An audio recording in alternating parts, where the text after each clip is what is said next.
Good morning, you beautiful people. I hope you guys are having a wonderful day today. Welcome back to another episode of my Black Ops 3 Gold Gun Guides. Today we are taking a look at the HVK-30 assault rifle. For those of you who are new to the series, welcome. This is not going to be a very detailed or in-depth look at these weapons.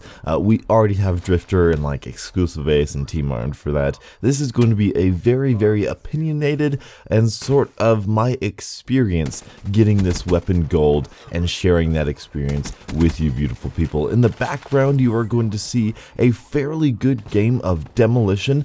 I'm going to do a video on Demolition because I freaking love Demolition. I think it's one of the best game modes in Call of Duty, and I can't wait to share that with you. But pay attention to the gameplay behind you. I am using a recon sight with, I believe, quick draw. You can see in the bottom right hand corner when I like YY or something what I'm using exactly. So we'll get to it and let's talk about the HVK. The HVK has a fast rate of fire, a low recoil, and an even lower damage. These are really the three characteristics that you're gonna find when using the HVK here. The HVK was designed in a really interesting way because there are some hidden pros to this weapon. I believe, if I'm not mistaken, you have better hip fire as well as a better sprint out time, which means you can fire your weapon faster after you sprint.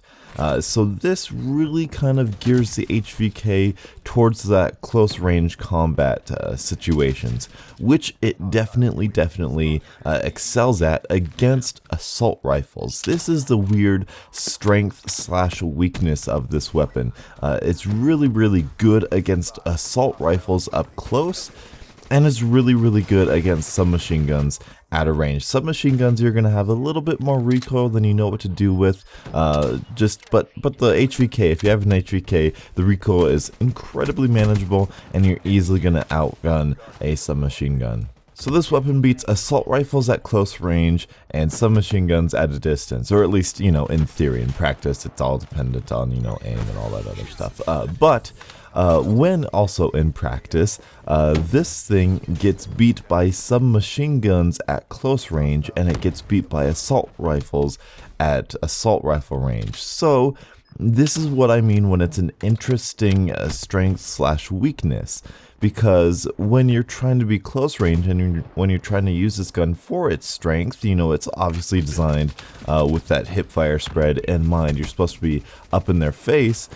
When you do that, you're most likely going to run into Vespers and SMGs and shotguns and all that stuff, and you're going to get beat by those up close. Yes, you will win against assault rifles up close, but people with assault rifles aren't trying to rush you up close. They're trying to stay back.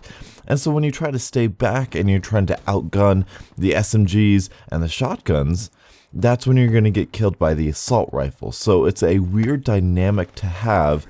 And I'm not sure if it's just all in my head because I got this all in one game session, so it could be this one game session I had, but that is the feeling that I get when I use the HVK. And it also could be the extended time to kill here in Black Ops 3 that's making it very apparent and noticeable that SMGs beat it very noticeably up close and assault rifles very noticeably beat it at a range. Or, this is always a possibility, I just suck. The challenges you have to get done in order to get this gold are not really that challenging, and that's pretty fun, but that, I should rephrase that. The challenges you have to get this thing gold aren't exactly like the most challenging, but they are very rewarding, and I feel like they are very well handled. You have, I believe, double kills, which I played Nuketown for a little bit. I cannot stand Nuketown, but I played a little bit just trying to get as many kills as possible, and I got like 5 double kills, the one that we needed. You need 10 long shots, which I believe if you use the Varric sight with a silencer, that will cheat the game in order to making the game think that you're getting more long shots than you are.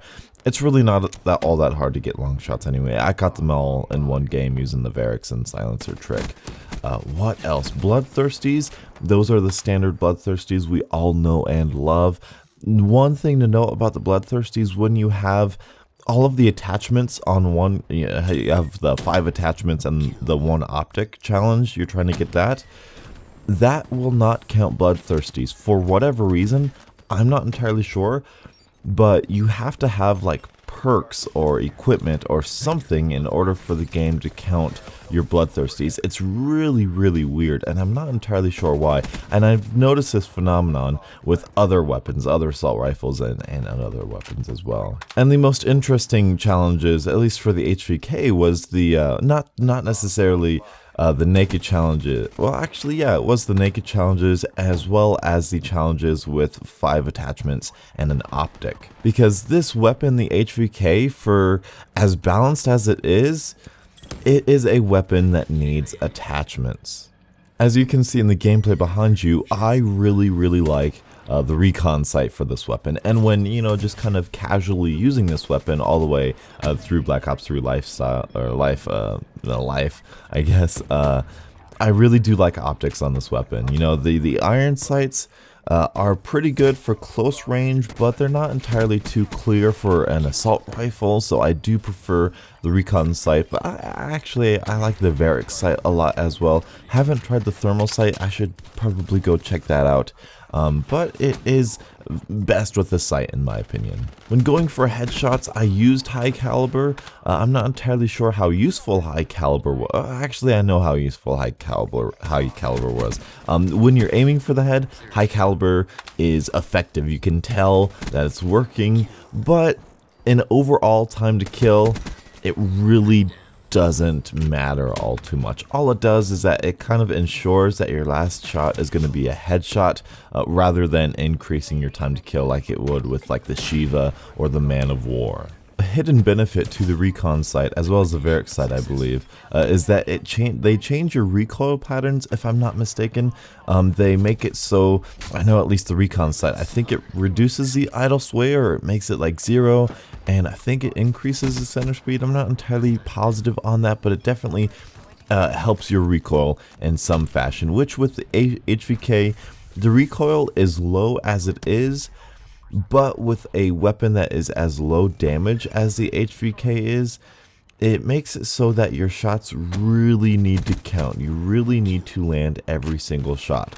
Yes, the high rate of fire is going to make it so that it is more spray and pray, and you're going to be able to get those kills quicker, but you can really tell when you use the HVK, it can be very inconsistent when that wobbly recoil just doesn't quite line up for you. And for that reason, also, a grip is not necessarily a bad choice. It is a good choice in the beginning.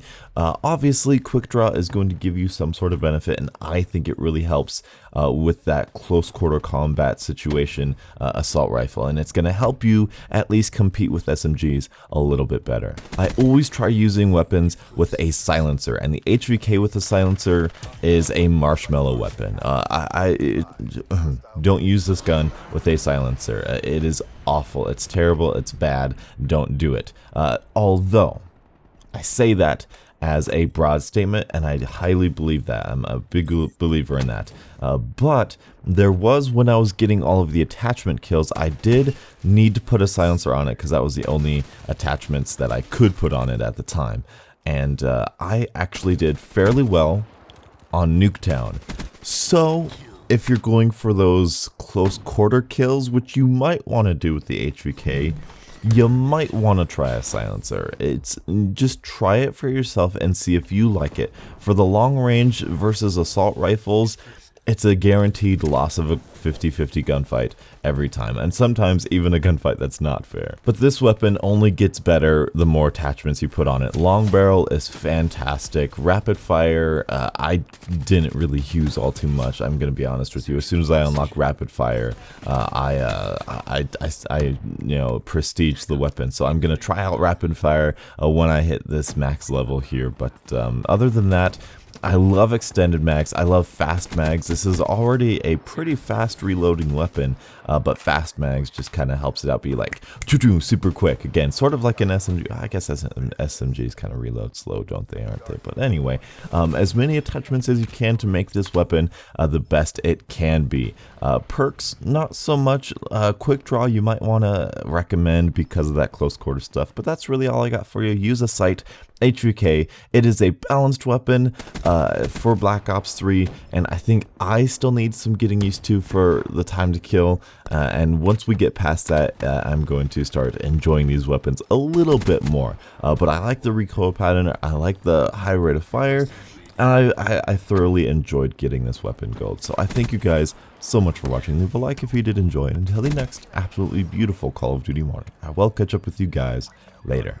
And as always, have a great day.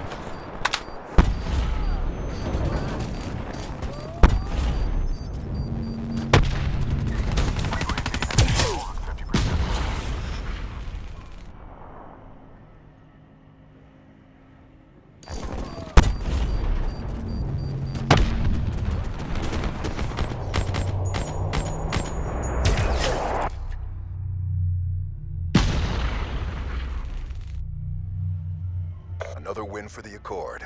RTB. Client liquidated, leaving the scene. Full metal everything.